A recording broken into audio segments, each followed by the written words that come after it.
What we are doing now is not working well enough. Perhaps it's not working at all. Dramatic new approaches in the public sector in particular that will include a combination of fiscal restraint, revenue generation, and smarter ways of service delivery all must take place. Not doing so threatens the talent and innovation engine that defines the region's business and dynamism. Making critical corrections and innovation in these areas hold the greatest promise for a robust recovery and return to regional growth. Failure to do so imperils the Bay Area's ability to be competitive and our ability to lead. The good news is that we've got all the right ingredients to fix this in the Bay Area, and let me comment on a few. The amazing innovation engine I mentioned, supported by world-class research laboratories, universities, and a highly educated workforce resulting in the most patents per capita in the world. The fact that 1/3 of the nation's venture capital investment calls the Bay Area home. Growing power in the clean tech space with nearly half of all top U.S. clean tech companies here in the region. And of course, our deep global connections, particularly with Asia, that positions us so well. We must have at our disposal the elements that attract and retain the brightest talent in the world to make this innovation engine truly perform. However, and as many of the people sitting in this room know firsthand, we face a gap between the talent supply and the demand for that talent, pointing to a real and coming shortage of the expertise for the next generation of industries we wish to see make their homes here.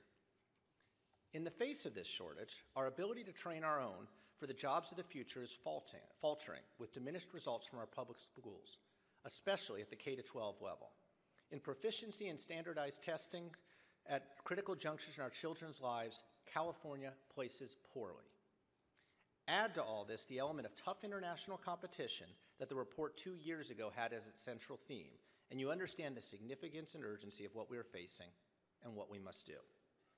Perhaps our greatest challenge is finding the will and leadership in difficult times like now that we could not muster during the height of prosperity. Many new and good ideas exist. They range from efforts to transform governance in the state through traditional legislative means to, shall we say, more constitutional means that a number of us in this room, I think, have also been involved with. They include proposals for the region as a charter zone, free to try new approaches, as well as the dramatic scaling of public-private partnerships that apply learning and expertise across sectors for better outcomes. Our time to innovate in these and other areas is now. Any recovery in the Bay Area will be at best tenuous if we fail to do so.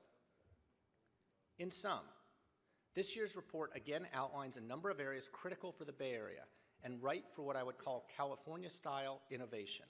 They include how we govern ourselves, from the services we receive and how we pay for them, how we educate our children, and the wide variety of future talent that the Bay Area depends upon, how we prioritize and make infrastructure investments critical to the region's long-term success, and how we maintain our reputation as the highly desired and welcoming home for foreign talent and the innovation we require. With the release of this year's report, we hope to have set in motion a crucial conversation and re-examination of first principles. It is also a call for much-needed leadership. This is an interesting question, this question of leadership. And I'm somewhat chagrined to say I have had friends, business leaders, others from outside our state say, why do businesses in California seem so disengaged from politics, from the political process, particularly within the state? There are many reasons for this. Perhaps chief among these is a high level of frustration with government responsiveness, a sense that what we do doesn't really matter. And yet, what we need is to stop pointing fingers and start working together to generate fresh initiatives that rev up California's innovation and growth. We need to work with government. We can't pretend it doesn't exist. Finding and supporting those partners in Sacramento and elsewhere that are prepared to do so is essential. Also, we must resist the inclination that as the economy turns and the water level rises again, and knock on wood, that's what we're seeing now, we do not forget the rocks that have been revealed by this downturn. With memories of the crisis fresh, we must seize upon this inflection point. We must grab the opportunity implicit in the crisis. The Bay Area Council has been doing this by mobilizing leadership on the key issues that affect the business climate and quality of life in the region. Their work on many of the issues identified in the report continues and includes political reform through efforts like Repair California, educational improvement, transport and infrastructure investment, and a host of others we'll soon hear about today. I'd like to close by noting that for the last 50 years, We have innovated our way to become the biotech, software, internet, and research capital of the world. It's quite a track record. Our time is now to do the same when it comes to the financing, governing, managing, and delivery of the very infrastructure that will enable the creative and economic might of the region to flourish for the next 50.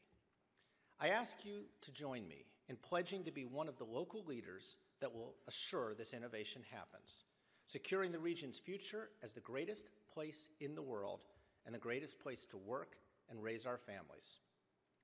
Thank you very much for your time.